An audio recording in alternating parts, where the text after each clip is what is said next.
Bugun men sizga juda muhim mavzuni tushuntirib bermoqchiman. Qoidalar o'zgaryapti. Tekshiruvlar kuchaymoqda. Davlat xizmatlari tobora raqamli tizimga o'tyapti va eng muhimi, endi men bilmagan edim degan gap ko'p holatda yordam bermaydi. Bu ma'lumot uy-joyi bor odamga ham, ijarada yashaydigan odamga ham, mashinasi bor haydovchiga ham, tadbirkorga ham, nafaqadagi ota-onasiga qaraydigan farzandga ham, chet elga chiqishni rejalashtirayotgan odamga ham tegishli. Men ko'p yillik tajribamdan kelib chiqib aytaman. Odamlar muammoga odatda qo'nin chiqqan kun emas, biror ishga hujjat topshirganda, bankdan kredit olmoqchi bo'lganda, subsidiya so'raganda, notariusga borganda, mashina yoki uy sotmoqchi bo'lganda, chegaradan o'tmoqchi bo'lganda duch keladi. Shunda ma'lum bo'ladiki, bazada qarzdorlik bor, manzil noto'g'ri, kadastr mos kelmaydi, jarima yopilmagan. Soliq hisobda xatolik bor yoki eski hujjat hali yangilanmagan. Shuning uchun videoni oxirigacha ko'ring. Hozir aytadiganlarim sizni ortiqcha jarima, navbat asabiylashish va pul yo'qotishdan saqlab qolishi mumkin. Kanalga hoziroq obuna bo'ling, videoga like bosing. Chunki bunday amaliy ma'lumotlarni men oddiy tilda, hayotiy misollar bilan tushuntirib boraman. Avval ko'p masalalar, qog'oz hujjatlar, alohida idoralar va alohida bazalar orqali yurardi. Masalan, soliq idorasida bir ma'lumot, kadastrda boshqa ma'lumot, mahalla yoki propiska tizimida yana boshqa ma'lumot turishi mumkin edi. Odamlar buni sezmasdi. Chunki bitta idora ikkinchi idoradagi xatoni darhol ko'rmasdi. Kimdir uyini sotib olgan, lekin kadastrni to'liq rasmiylashtirmagan.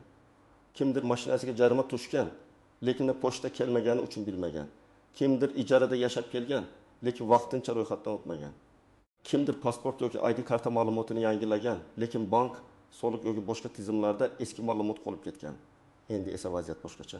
Davlat xizmatlari, soliq, kadastr, notarius, banklar, yo'l harakati, kommunal xizmatlar, ijara va subsidiya tizimlari bosqichma-bosqich bir-biriga ulanmoqda. Bu nimani anglatadi?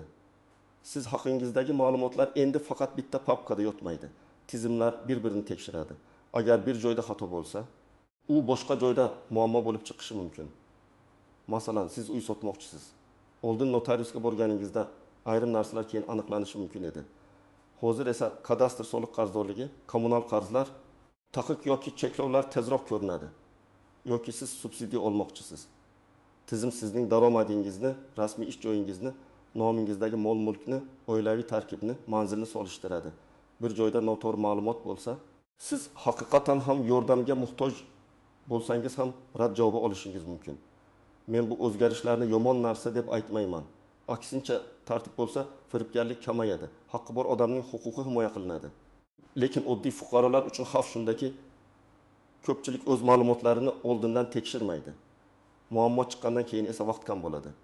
Masalan, kvartira sotish bo'yicha kelishuv tayyor, xaridor pulini olib kelgan. Lekin kadastrda uy maydoni hujjatdagi maydondan farq qiladi. Yoki chet elga ishga ketish uchun aviachipta olingan. Lekin ijro hujjati bo'yicha cheklov borligi keyin bilinadi. Bunday holatlarda odam asab vaqt va pul yo'qotadi.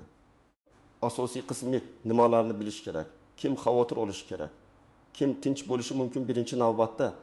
Men hammaga shuni aytaman. Sizda uy, yer, mashina, bank kartasi, kredit, aliment, jarima, ijara, subsidiya, nafaqa, yakka tartibdagi tadbirkorlik yoki MCJ bo'lsa, albatta o'zingiz haqingizdagi asosiy ma'lumotlarni tekshiring. Bu qo'rqish uchun emas, oldindan tartibga keltirish uchun kerak. Eng ko'p muammo chiqadigan birinchi yo'nalish bu. Manzil va ro'yxatga olish masalasi. Ko'p odamlar bir joyda yashaydi, boshqa joyda ro'yxatda turadi. Bu o'z-o'zidan har doim ham katta muammo emas, lekin ayrim xizmatlarda ahamiyatli bo'ladi. Masalan, bolani maktabga joylashtirish, poliklinikaga biriktirish, mahalla orqali yordam olish, subsidiya yoki ijtimoiy nafaqa olishda yashash manzili muhim. Agar siz amalda Toshkentda yashab, hujjatda viloyatda ro'yxatda tursangiz, ayrim xizmatlarni olishda savollar tug'iladi. Oddiy misol keltiraman. Oila ijarada yashaydi, 2 farzandi bor, ota rasmiy ishlaydi, ona uy bekasi. Ular bolaga bog'cha yoki maktab masalasida murojaat qiladi. Tizimda esa oila boshqa tumanda ko'rinadi. Natijada ulardan qo'shimcha hujjat, ijara shartnomasi yoki vaqtincha ro'yxat talab qilinadi. Agar ular buni oldindan qilganida jarayon ancha yengil bo'lardi. Ikkinchi yo'nalish bu kadastr va mol-mulk. Ko'pchilik uy mening nomimda, demak hammasi joyida deb o'ylaydi. Lekin amalda uy maydoni, yer maydon egalik huquqi, ulush, meros masalasi, eski order, eski texnik pasport, qurilgan qo'shimcha xona yoki noqonuniy kengaytirish masalalari chiqib qoladi.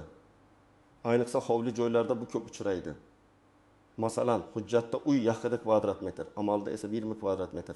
Oradagi 7 kvadrat metr qo'shimcha qurilgan, lekin rasmiylashtirilmagan. Siz bu uyda yillar davomida yashashingiz mumkin. Hech kim kelib har kuni so'ramaydi. Ammo sotish, garovga qo'yish, merosni bo'lish yoki kadastr hujjatini yangilash kerak bo'lganda muammo chiqadi. Yana bir hayotiy holat. 3 aka-uka ota-onadan qolgan uyni bo'lishmoqchi. Hammalar uy bizniki deb yurishgan, lekin hujjatda faqat otaning nomi, meros ochilmagan, onaning ulushi ajratilmagan, bir farzand chet elda, boshqasi rozi emas. Natijada oddiy sotuv jarayoni bir necha oyga cho'ziladi. Shuning uchun men doim aytaman, meros, ulush va kadastr masalalarini keyin ko'ramiz deb qoldirmang. 3-chi yo'nalish bu jarimalar va qarzdorliklar. Avtomobil egalarida bu juda muhim. Kamera jarimalari, majburiy ijro bo'yicha qarzlar, soliq yoki aliment qarzdorligi vaqtida yopilmasa, keyinchalik blokirovka, cheklov yoki qo'shimcha xarajatlarga olib kelishi mumkin. Kimdir menga SMS kelmadi deydi. Lekin tizimda jarima qayd etilgan bo'lsa, uni bilmaslik har doim ham asos bo'lavermaydi. Ayniqsa telefon raqamingiz yangilangan bo'lsa, avtomobil boshqa odam minayotgan bo'lsa, lekin mashina sizning nomingizda bo'lsa, ehtiyot bo'ling. Masalan, aka mashinasini ukasiga berib qo'ygan. Uka bir oyda 5 ta qoida buzgan, har biri 7 ming so'mdan bo'lsa, jami hamda 7 ming so'm. Vaqt o'tib, kechiktirish xarajatlari, ijro to'lovi va boshqa to'lovlar qo'shilsa, summa oshishi mumkin. Mashina egasi esa buni texnik ko'rik yoki sotuv paytida biladi. Shuning uchun mashina kimning qo'lida bo'lishidan qat'iy nazar. Javobgarlik ko'p hollarda egaga kelishni unutmaslik kerak. 4-chi yo'nalish bu bank va kredit tarixi. Hozir ko'p odamlar bo'lib to'lash, mikroqarz, kredit karta, ilova orqali qarz olish xizmatlaridan foydalanadi. Ba'zan 200 ming yoki 5 ming so'mlik kichik qarz ham vaqtida yopilmasa, kredit tarixida salbiy iz qoldiradi. Keyin odam uy uchun ipoteka olmoqchi bo'ladi. Bank esa sizda kechikkan to'lov bo'lgan deydi. Odam hayron qoladi. Axir u kichik summa edi-ku. Lekin tizim uchun summa emas, intizom ham muhim. Kim xavotir olishi kerak? Birinchidan, oxirgi 2-3 yil ichida uy olgan, uy sotgan, meros olgan, mashina olgan yoki sotganlar. Ikkinchidan, kredit bo'lib to'lash, mikroqarz olganlar. Uchinchidan, jarima bo'lishi mumkin bo'lgan haydovchilar. To'rtinchidan, ijarada yashaydiganlar va ijara beradiganlar. Beshinchidan, subsidiya, nafaqa, moddiy yordam yoki boshqa imtiyozlarga murojaat qilmoqchi bo'lganlar. Oltinchidan, chet elga chiqishni yoki chet eldan qaytib hujjatlarni tartibga keltirishni rejalashtirayotganlar. Kim nisbatan tinch bo'lishi mumkin? Agar siz hujjatlaringizni yaqinda tekshirtirgan bo'lsangiz, kadastringiz yangi bo'lsa, qarzdorliklaringiz yo'q bo'lsa, bank majburiyatlaringizni vaqtida bajarayotgan bo'lsangiz, pasport yoki ID karta ma'lumotlaringiz barcha joyda bir xil bo'lsa, sizda xavf kamroq. Lekin baribir yiliga kamida bir marta tekshirishni tavsiya qilaman. Chunki xato har doim sizdan chiqmaydi. Ba'zan bazada texnik xato, ism familiyada harf farqi, tug'ilgan sanada noto'g'ri raqam, eski telefon raqami yoki noto'g'ri bog'langan shaxsiy hisob bo'lishi mumkin. Endi eng muhim nozik joylarga o'tamiz. Birinchi tuzoq. Agar menga xabar kelmagan bo'lsa, demak majburiyat yo'q degan fikr. Bu xavfli fikr. Albatta, qonunchilikda xabardor qilish tartiblari bor. Lekin amaliyotda sizning telefon raqamingiz eski bo'lishi, manzilingiz yangilanmagan bo'lishi, ilovalarda bildirishnoma o'chirilgan bo'lishi mumkin. Shuning uchun jarima, soliq, kommunal qarz yoki kredit bo'yicha faqat xabar kutib o'tirmang. Vaqti bilan o'zingiz tekshiring. Ikkinchi tuzoq. Hujjat eski bo'lsa ham o'taveradi degan qarash. Ayrim eski hujjatlar hali ham kuchga ega bo'lishi mumkin, lekin yangi xizmatlardan foydalanishda elektron bazadagi ma'lumot muhim bo'ladi. Masalan, qo'lingizda eski kadastr hujjati bor, lekin elektron reyestrda ma'lumot to'liq kiritilmagan. Notarius elektron tizimdan ko'ra olmasa, siz qog'ozni ko'rsatganingiz bilan jarayon to'xtab qolishi mumkin. Bu yerda aybni notariusga ag'darishdan foyda yo'q. Avval ma'lumotni tizimda to'g'rilash kerak.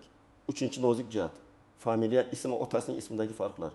O'zbek lotin, kiril, ruscha yozuv, apostrof, o va harflari pasportdagi transliteratsiya sababli bir odamning ismi turli bazalarda biroz boshqacha yozilib qoladi.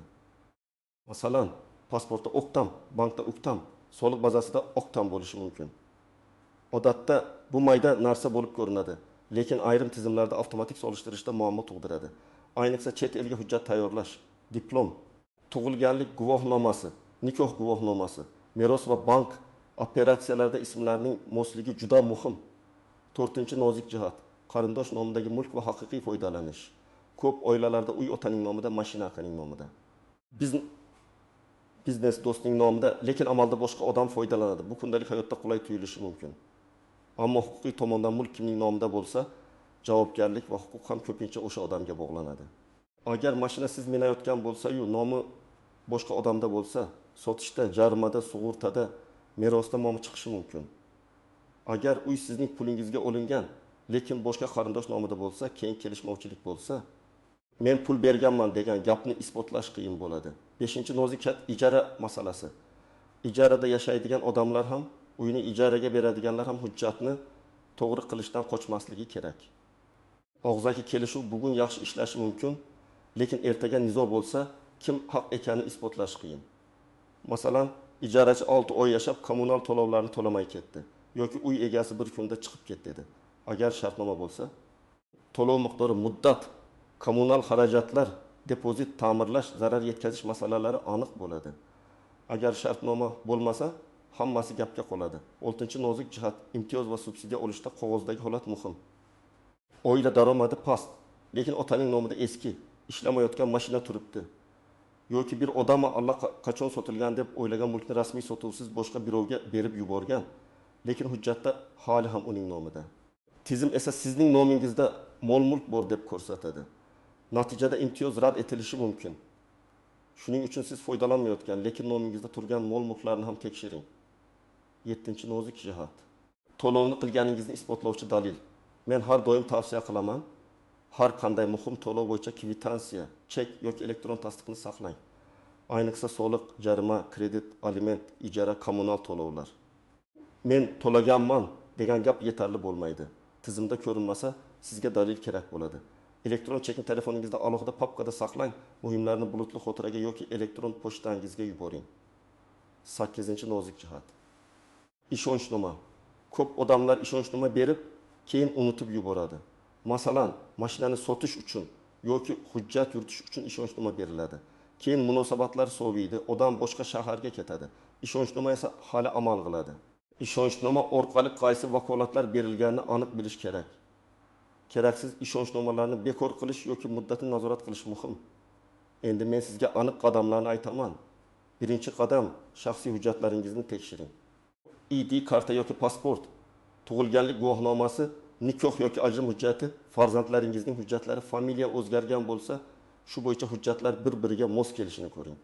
Ism, familiya, tug'ilgan sana, JSHSH raqami, manzil ma'lumotlarda xato bo'lmasin. Ikkinchi qadam, rasmiy elektron xizmatlardan foydalaning. MyBoyk.uz, soliq organlarining shaxsiy kabineti, kadastr xizmatlari, YXXP jarimalari, majburiy ijro byurosi bo'yicha qarzdorlik tekshirish imkoniyatlari, bank ilovalari va kommunal xizmatlarning shaxsiy kabinetlarini ko'rib chiqing. Men biror bitta ilovaga ko'r-ko'rona ishonib qolmang deyman. Muhim masalada ikki manbadan tekshirish foydali. 3-qadam, qarzdorliklarni alohida ro'yxat qiling.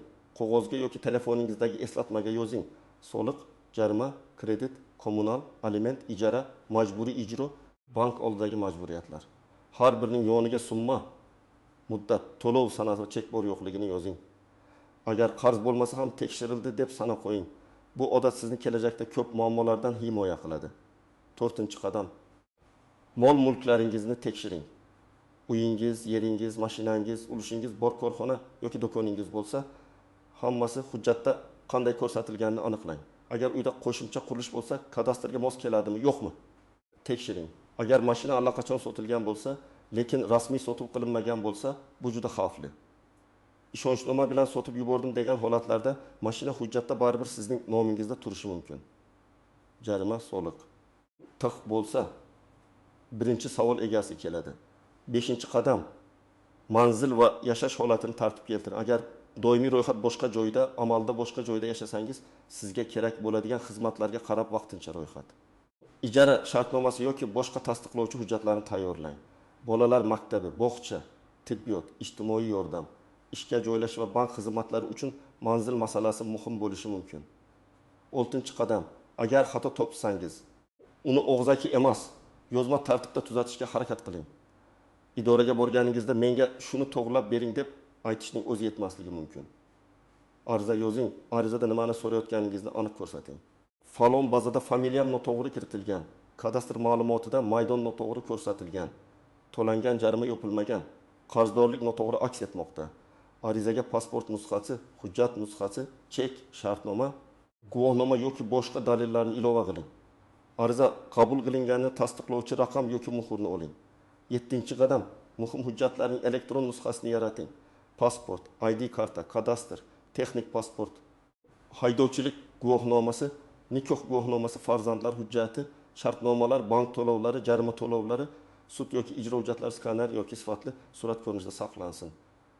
Telefon yo'qolsa ham hujjatlar yo'qolmasligi uchun ularni ishonchli bulutli xotira yoki elektron pochtaga joylang. Lekin begonalarga yubormang. Pasport ma'lumotlarini ehtiyotsiz tarqatmang. 8-qadam, oila a'zolaringiz bilan gaplashing.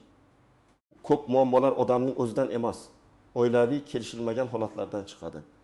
Ota-onangiz nomidagi uy, aka-uka bilan umumiy mulk, turmush o'rtog'i nomidagi kredit, farzand nomiga olingan karta. Qarindoshga berilgan ishonchnoma, bularning hammasi kelajakda huquqiy oqibatga ega bo'lishi mumkin. Bir marta tinch o'tirib, kimning nomida nima bor, qaysi hujjat qayerda, qaysi qarz bor, qaysi majburiyat bor aniqlab oling. 9-qadam, shubhali vositachilardan ehtiyot bo'ling. Men hammasini tez hal qilib beraman. Bazadan o'chirib tashlayman. Jarimani yo'q qilaman. Kadastrni bir kunda qilib beraman degan gaplarga ishonmang. Rasmiy jarayonning o'z tartibi bor. Vositachi haqiqiy mutaxassis bo'lsa, u sizga ariza, hujjat, muddat va qonuniy yo'lni tushuntiradi.